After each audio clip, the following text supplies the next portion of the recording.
It's confirmed Honda Adv 350, 2022.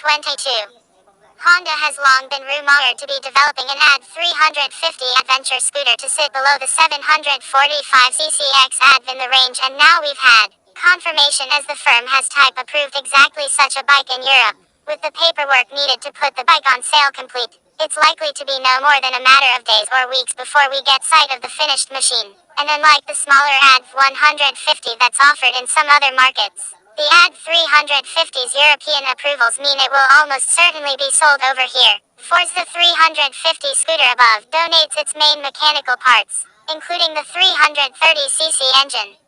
As you might expect, the Adv 350 is based heavily on the components and technology of the Forza 350 and SH 350i. The approval documents show that the engine is borrowed straight from those models, with the same 330cc capacity and identical performance. Power peaking at 29 HP and 7,500 RPM. It's slotted into a frame that closely follows the dimensions of the Forza 350.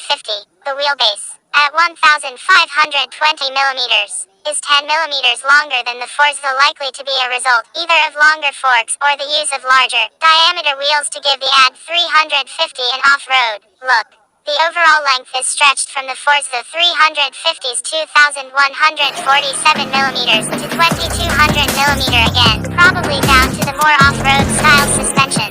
Wheels and tires, and the width rises from 754mm to 895mm thanks to much wider motocross-inspired bars.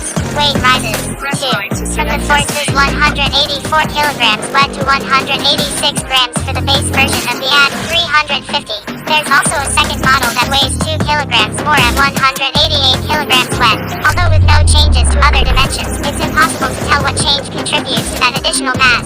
The only dimension that's reduced compared to the Forza is the Adv 350's height, which is adjustable from 12.95mm to 14.30mm thanks to a movable screen. Adv 150, above, isn't sold here, but the Adv 350 will probably look a lot like it. With approval for the Adv 350 granted, it won't be long before Honda officially unveils the model. The remaining question will be how it's priced in comparison to the more conventional, street-oriented Forza 350 it's derived from. The X-Adv, despite sharing its engine with the 750X adventure bike, costs around 40% more than the 750X, thanks to higher spec suspension, brakes, and the use of Honda's DCT dual-clutch transmission as standard to contribute to an eye-watering 10 pounds. 949 RRP. The Adv 350 isn't likely to be such a big leap up compared to the Forza 350, which costs £5,499.